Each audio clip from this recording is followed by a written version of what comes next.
All right, guys, welcome to another episode of the Uncapped Indians. Yes, it's just me today.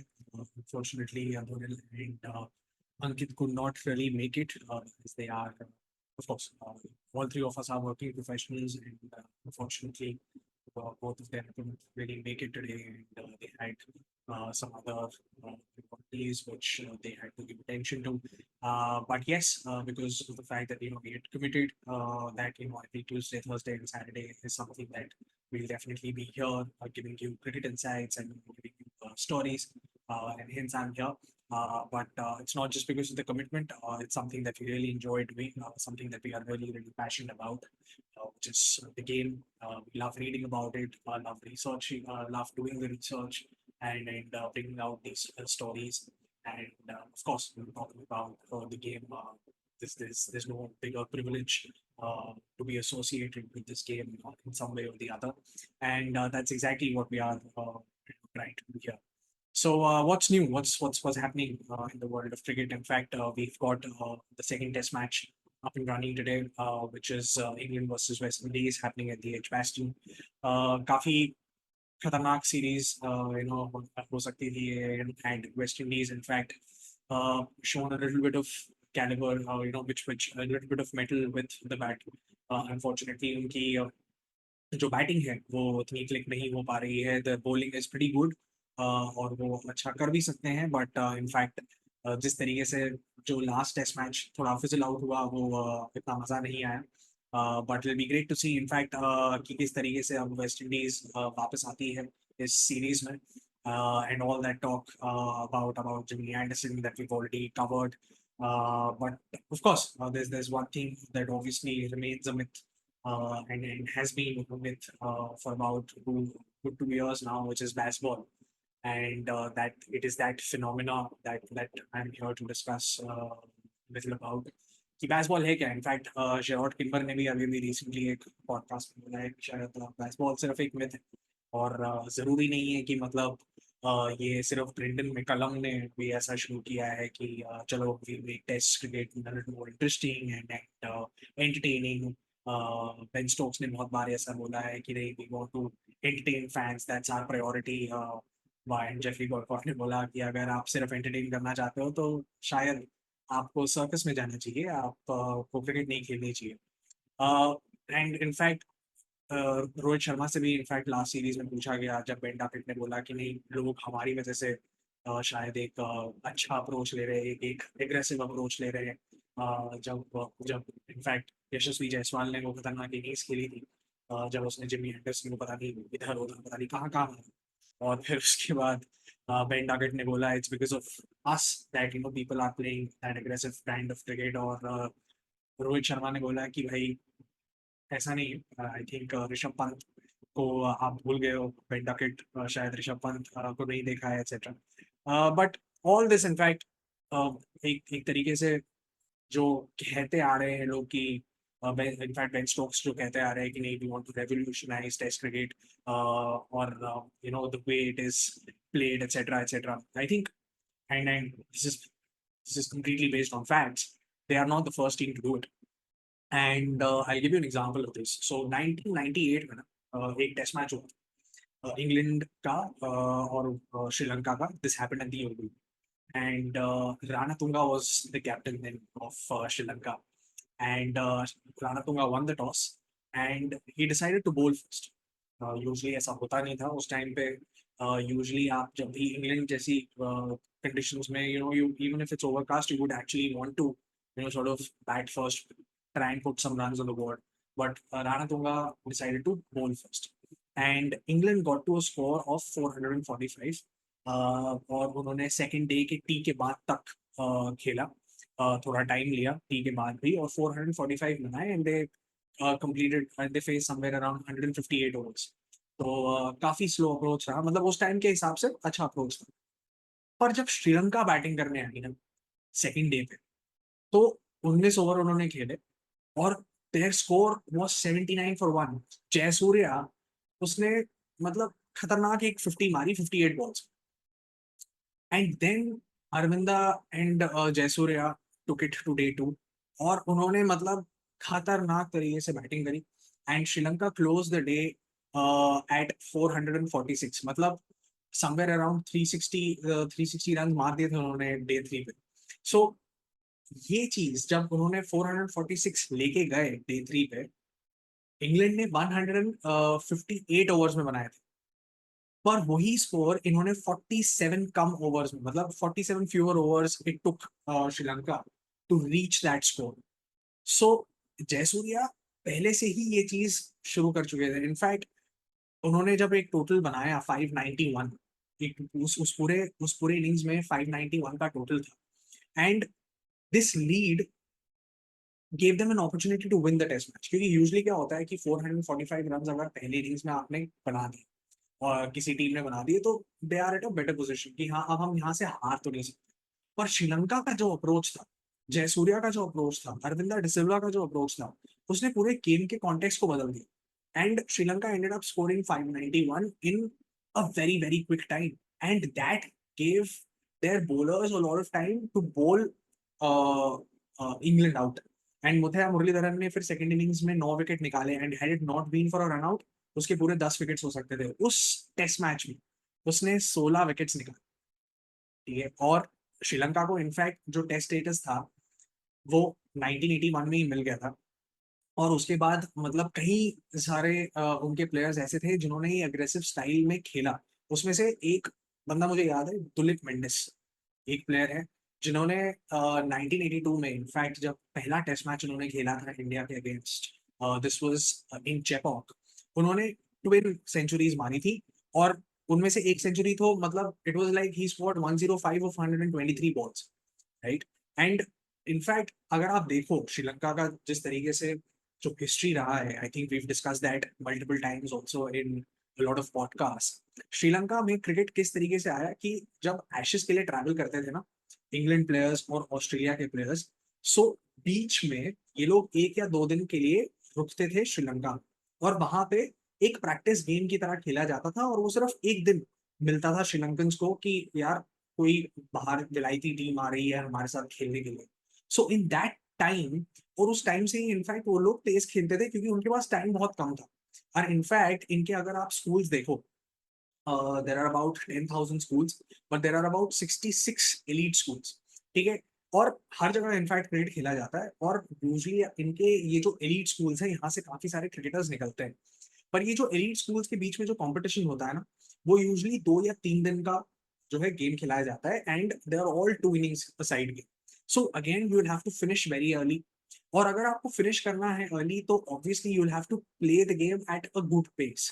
तो उनको ना शुरू से ही ये आदत है कि हमें ये चीज, और ये स्कूल के कल्चर से ही इनको दिखाया जाता है कि नहीं यार हमें जल्दी खेलना, हमें जल्दी खेलना। और 1996 से तो मतलब आप सभी को पता होगा कि जयसूर्या और कालुवित राम, ठीक है, मतलब इन लोगों ने जो फील्डिंग रिस्ट्रिक्शंस, बाकी सारी टीम्स क्या करती थी कि नहीं हम धीरे धीरे पहले खेलेंगे, हम विकेट्स लेंगे, विकेट्स को जो है बचा के रखेंगे और फिर उसके बाद एंड के ओवर्स में कैपिटलाइज करेंगे। जयसूर्या और कालुवित राणा ने पूरा गेम ही बदल दिया। इन लोगों ने कहा कि नहीं, पहले हम ये जो 15 ओवर का जो हमारा फील्डिंग रेस्ट्रिक्शंस है उसका हम बहुत अच्छा फायदा उठाएंगे।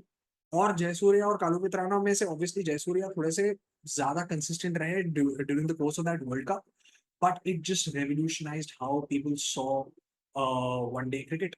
एंड इनफैक्ट ये जो अप्रोच था, और राणा और शेन वॉर्न इनके बीच में काफी सारी मतलब कंट्रोवर्सीज भी हुई थी। शेन वॉर्न को इनफैक्ट उस टाइम पे इनफैक्ट 1996 वर्ल्ड कप के फाइनल के टाइम भी बोला था कि नहीं नहीं इसको हम मारेंगे, he is nothing bowler this and that, क्योंकि शेन वॉर्न का उस टाइम पे बहुत तगड़ा नाम था, ठीक है। So Rana was the one who was like नहीं, we'll take the Aussies, and we'll show them what real cricket is, what Sri Lanka can do, etc., etc. So Ranatunga had that in him. And this in fact somehow transformed into or translated into how Steve Waugh also saw the game। और मैं आपको बताता हूँ कि एक series थी जहाँ पे Australia in fact toward Sri Lanka, and this was before 1999। And Ranatunga को रिवेंज तो मिल गया अपना, क्योंकि श्रीलंका वो सीरीज जीत गई थी 1-0, क्योंकि 2 टेस्ट मैच उनके एक्चुअली वॉश आउट हो गए थे बिकॉज ऑफ रेन। तो एक ही टेस्ट मैच में रिजल्ट आया था and Sri Lanka one that 1-0। But that is when Steve Waugh उसकी उसकी एंड ये उसी सीरीज के बाद हुआ है कि स्टीव वॉ को और उसकी टीम को वो जो 16 कंसेक्यूटिव जो विंस थे ना, वो जो स्ट्रीक थी वो हासिल हुई थी, and that was again broken by the I mean broken at Eden Gardens after that infamous knock by Rahul Dravid and VVS Laxman. उसके बारे में भी थोड़ा सा बात करेंगे, but of course in 1999 when Steve Waugh took up captaincy, John Buchanan, ठीक है, वो कोच बना, और उन लोगों ने कहा कि नहीं यार, किस तरीके से हम अब ऑस्ट्रेलियन क्रिकेट को रेवोल्यूशनाइज कर सकते हैं, because we are dominating the game, right, for good 3 days और 4 days। हमारे को हमको लीड्स मिल रही हैं अच्छी खासी फर्स्ट इनिंग्स में, 140 की, 120 की, ठीक है, पर हम उसको विक्ट्रीज में कन्वर्ट नहीं कर पा रहे हैं, और वो ड्रॉज में जा रहे हैं यूजली। पर ऐसा क्या करना चाहिए हमें कि हम उसको विक्ट्रीज में कन्वर्ट कर पाए? और तब स्टीव वॉ को लगा कि नहीं यार, हमें बॉलर्स को वो टाइम देना पड़ेगा कि ऑपोजिशन एक्चुअली आउट हो पाए, right? Because you can only win a test match if you pick up 20 wickets, right? So वो चीज स्टीव वॉ को पता लगी, उसने कहा कि नहीं यार, ये चीज बहुत ज्यादा जरूरी है कि मैं अपने बॉलर्स को एक टाइम दूं जिससे कि ऑपोजिशन भी बॉल आउट हो जाए। और उसके लिए मुझे क्या करना होगा? मुझे ये करना पड़ेगा कि मुझे अपने बैटर्स को बोलना पड़ेगा कि हम और ज्यादा अग्रेसिवली खेलें इस चीज को। इनफैक्ट ऑस्ट्रेलिया का अगर आप देखो, before 1999 they had a run rate of below 3, right? 2.96 if I'm not wrong. I'll discuss that further. But 1999 में क्या हुआ कि जब वर्ल्ड कप हुआ तो एडम गिलक्रिस्ट का नाम बहुत खतरनाक तरीके से छाया, राइट? और सबने कहा कि ये एक बहुत खतरनाक बैट्समैन आया है, ही डजंट स्पेयर एनीवन, मतलब he is very very positive, he plays aggressively. और हमने देखा उसका विजुअल पूरा 1999 कप में, और उसके बाद इयन हीली जो उनके विकेट कीपर थे, he left, and then Adam Gilchrist को अंदर बुलाया गया on his debut, test debut that I'm talking of, against Pakistan. He scored 81 of 88, and the entire team had a run rate of 4.13, and that is when Australia thought कि नहीं है, अब ये जो है, ये बंदा गिलक्रिस्ट, ये हमारी टीम को, ये जिस तरीके से हम टेस्ट मैच क्रिकेट खेलते हैं या देखते हैं, वो ट्रांसफॉर्म करे। In fact second game John Buchanan का, ठीक है, as a coach, Australia are 126 for 5, ठीक है, and they are chasing against Pakistan, and that is deadly Pakistan. उनकी जो बॉलिंग थी उस टाइम पे, ठीक है, you are chasing 369 and you 5 wickets down. In comes Gilchrist, ठीक है, he joins Justin Langer. Justin Langer को पूछता है क्या बन जाएगा? जस्टिन लैंगर कहता है never know. Gilchrist scores 149 not out of 163 balls, and Australia win that test match. Gilchrist को देख के ना, पॉन्टिंग, लैंगर, इन सबके स्ट्राइक रेट्स जो पहले मतलब 2 and over, 3 and over पे चल रहा था, इन सबके स्ट्राइक रेट्स, सॉरी, सबके पूरी टीम का रन रेट बढ़ा, ठीक है, 4 years। In fact, this is the statistics that you should know. 4 years before Gilchrist's debut, the run rate was 2.95. 4 years after Gilchrist joined, the run rate, the average run rate of the entire Australian team is 3.80। And Nasser Hussain ने ना उस time पे 2004 में एक wisdom के interview में बोला था कि they had changed the game, they had transformed the game because they were now scoring at 4 and over। 4 and over पे वो लोग खेल रहे थे। इनफैक्ट नासिर हुसैन ने, अगर आप लोग को याद हो, तो बेन डकेट को भी बोला था कि वो लोग तुमसे नहीं सीखे, जायसवाल तुमसे नहीं सीखा है।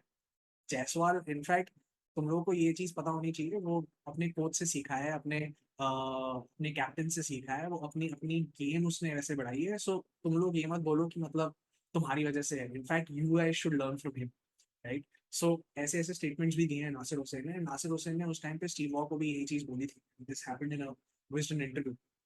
एंड गिलक्रिस्ट का इतना ज्यादा खतरनाक इम्पैक्ट रहा है ना गेम में, he was one of the first keepers. In fact Anil Kumble ने ये बोला है कि उसने बाकी कीपर्स को लिटरली इररिलेवेंट कर दिया गेम में, क्योंकि एक टाइम था जब सिर्फ कीपिंग करते थे लोग, and that was considered as a primary skill. और अगर आपकी बैटिंग इतनी कुछ खास नहीं है, still you could actually make it to the side.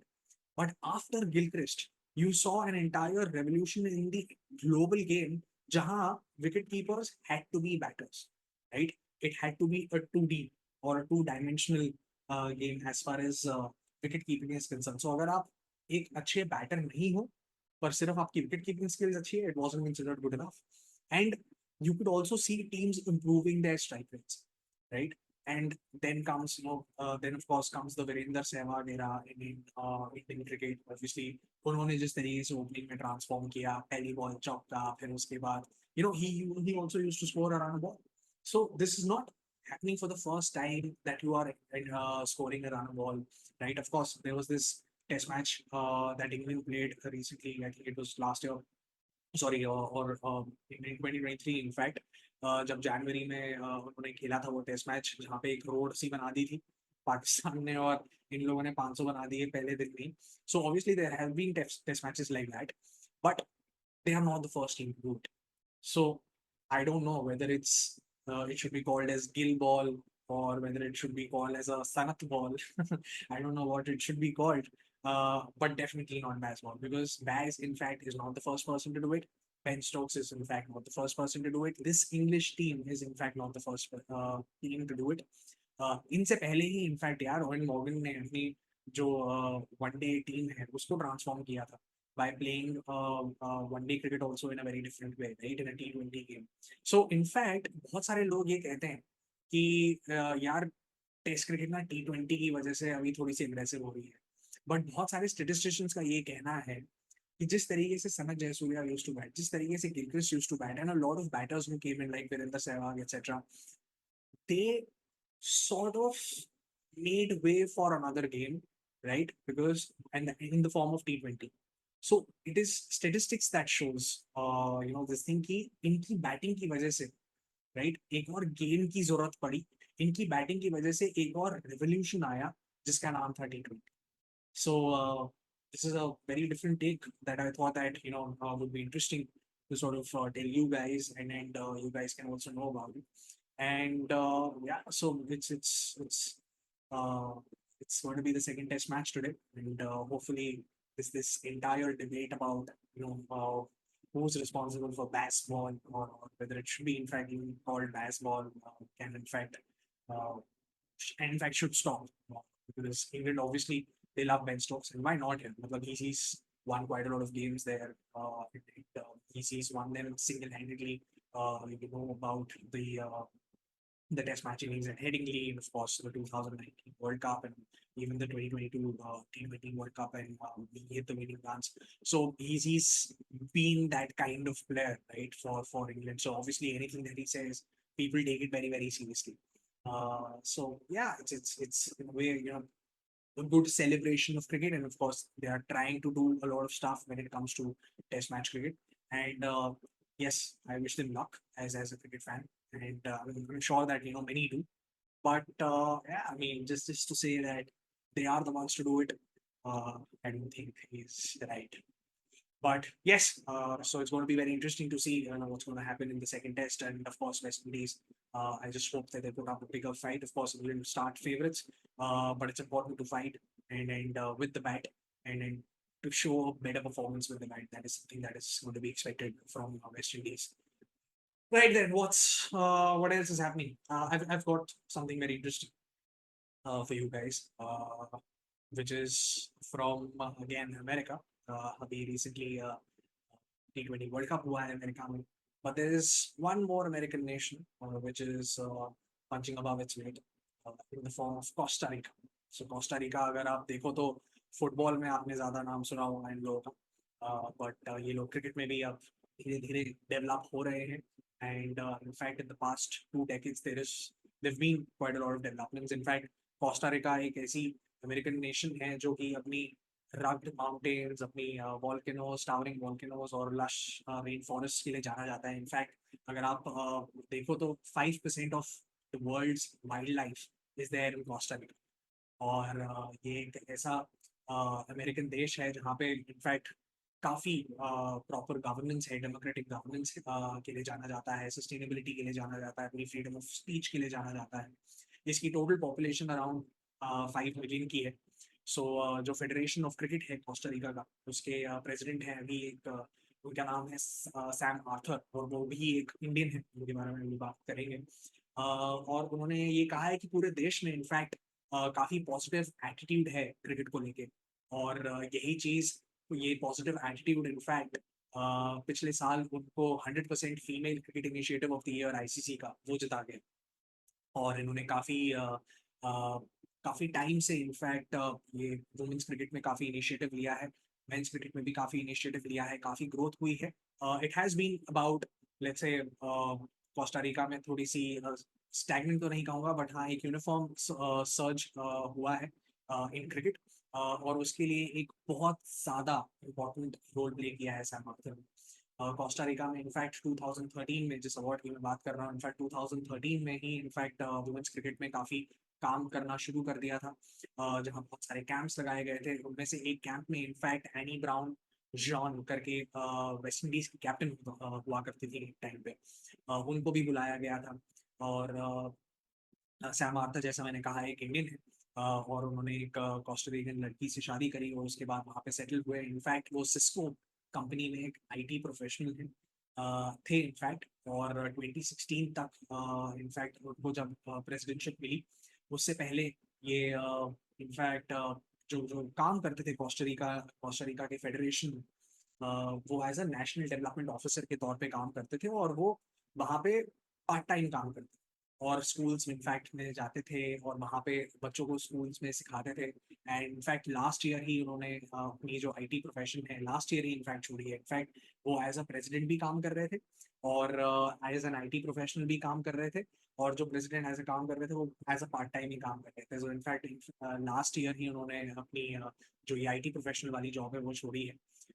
Costa Rica actually एक स्पेनिश कॉलोनी थी, और 1870s में इनफैक्ट काफ़ी सारे जमैकन्स यहाँ पे आते थे बनाना इम्प्लांटेशंस के लिए और रेल रोड्स के लिए।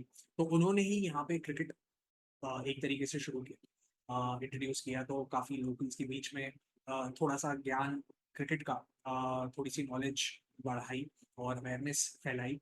और फिर वर्ल्ड वॉर टू हुआ, जहाँ पे फिर उसके बाद ब्रिटेन में बनाना इम्पोर्ट्स जो है बैन प्रोहिबिट हो गए, और इसकी वजह से जमाइकन्स का उधर जाना बहुत कम हो गया, और कोस्टा रिका धीरे-धीरे क्रिकेट से दूर हो गया, और वहाँ पे बेसबॉल और बास्केटबॉल जैसे स्पोर्ट्स इनफैक्ट थोड़े से ज़्यादा बढ़ने लगे।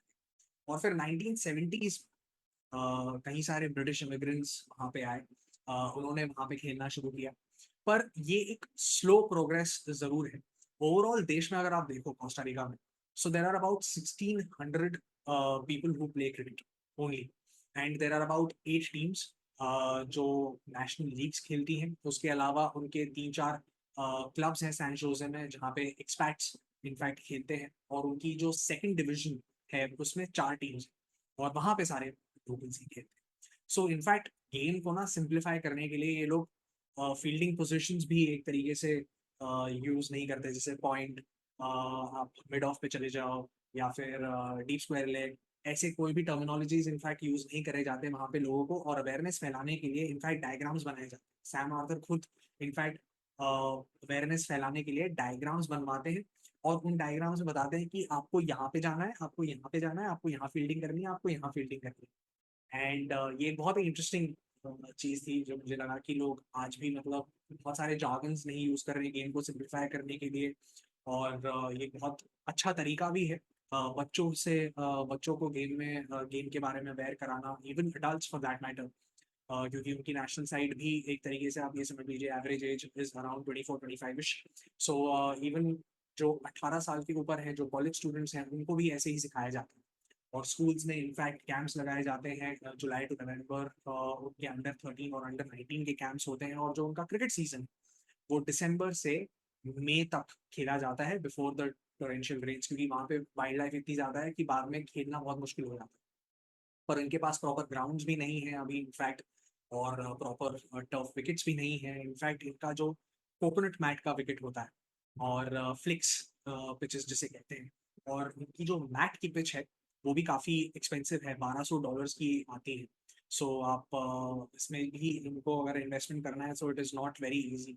और कोस्टा रिका ने इनफैक्ट अपना पहला ऑफिशियल T20 खेला है last year, oh sorry this साल, इस साल खेला है, और वो मेक्सिको के साथ खेला अप्रैल में, और this happened after a gap of 5 years. क्योंकि 2019 में आई थिंक उन्होंने अपना आखिरी एक इंटरनेशनल कंपटीशन खेला था, और लास्ट उसने उन लोगों ने इसलिए खेला था because it wasn't counted as an official match due to some players not being able to meet their eligibility requirements.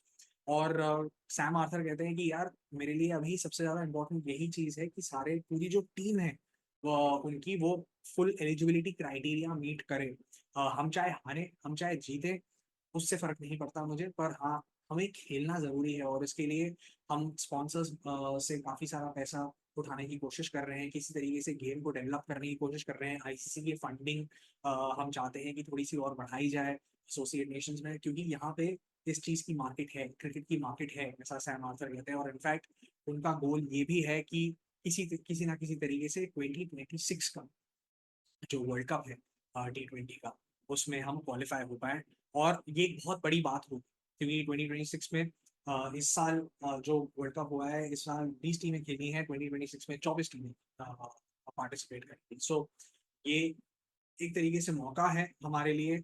Olympics एक बहुत बड़ा मौका है, क्योंकि ओलंपिक्स में जा रहा है अभी क्रिकेट। सो 2028 के ओलंपिक्स में क्रिकेट फीचर होगा। So that will also help in building awareness in about cricket in countries like Costa Rica, क्योंकि वहाँ पे अभी लोग यूजली बेसबॉल जानते हैं, बास्केटबॉल जानते हैं, और लोगों को बताना पड़ता है। इवन स्पोर्ट्स जो जितनी भी उनकी मैनेजमेंट कंपनीज हैं उनको बताना पड़ता है कि नहीं, cricket is a game which is pretty similar to baseball. So आप उस तरीके से देखिए उस चीज़ को। But I just hope that जो काम सैम आर्थर कर रहे हैं एज एन इंडियन वहाँ पे, ऑब्वियसली इंडियंस को भी पोच करके जैसे अभी यूएसए में हो रहा है, बाकी कई सारी कंट्रीज में हो रहा है जहाँ पे इंडियन ओरिजिन क्रिकेटर्स देखने को मिल रहे हैं, वैसे ही शायद कोस्टा रिका में आपको देखने मिल जाए कुछ टाइम में। सैम आर्थर खुद इनफैक्ट क्रिकेट खेलते थे कुछ टाइम पे। He used to represent the national side there. He did that for about 3 or 4 years, somewhere between 2010 to 2016, and वो एक फेज था। Then obviously he's also I think looking for a lot of locals who can represent the national side, so hopefully that happens very soon. But yeah, I mean just a story that I thought कि ऐसी भी एक team है, ऐसा भी एक देश है जो स्ट्रगल कर रहा है, but it's also punching above its weight when it comes to cricket. And hopefully yeah we get to see them as many more teams. In fact we get to see participating in world events like the World Cup. So yeah, definitely I thought that a story that people should know, because an Indian has gone there and he's now trying to build uh, the cricket side of Costa Rica, which is very fascinating to see. So that's yeah, that's pretty much from today's episode. Yeah, I hope that you enjoyed the insights and the stories, especially Costa Rica, and of course the baseball story as well about Sanjay Surya and Gilchrist, etc. Uh, the next episode is of course going to be on Saturday, and hopefully all three of us are available to do that. And yeah, we'll discuss something about the domestic season, how domestic cricket in India is panning out, some stories from the NBA and Andhra Premier League, and of course the other leagues that happened, and what's going to happen in Delhi, what's going to happen in Saurashtra, what's going to happen in Baroda, Kerala. We'll try and see whatever stories are going to be worth your time to listen to, and try and bring in something from the domestic side. That's going to be uh, motive, and that's going to be our focus on Saturday. And of course, if there are things that needs to be discussed on the international side as well, then we're pretty happy to do that as well. So yeah, that's pretty much from today's episode, and hopefully you enjoyed it. And we'll see you on Saturday. Till then, of course, we're on YouTube, we are on Instagram, we are on Facebook, we are on X, we are also on Spotify, and we are also on Amazon Music now. So please go and show us some love on all these platforms, and hopefully uh, we just keep giving you these insights, make it possible. Right? Thank you so much.